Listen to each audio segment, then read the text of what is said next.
যে যুবকটা 3 থেকে 4 বছর হয়ে গেল কোনোদিনও ফজরের নামাজে আল্লাহর দরবারে হাজিরা দিল না, কোনোদিনও তাহাজ্জুদের নামাজটা আদায় করলো না, কোনোদিনও ওযু করে আল্লাহর সামনে দাঁড়ালো না, ঘুম চলে আসছে, হুজুর ঘুমের জন্য উঠতে পারি না, সেই যুবক ব্রাজিলের খেলা দেখার জন্য রাত 3টা 4টা পর্যন্ত জেগে থাকে। তোমার ঈমান কোথায়? তোমার ঈমান কোথায়? রবের সামনে দাঁড়াবার জন্য হাজার বাহানা।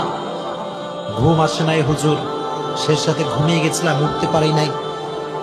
3টা বছর রবকে হাজিরা দিলা না, কবে ফজরের নামাজ জামাতের সঙ্গে পড়েছো কোনো খবর নাই, কিন্তু তুমি আর্জেন্টিনা খেলা দেখার জন্য 4টা পর্যন্ত অ্যালার্ম দিয়ে জেগে থাকো।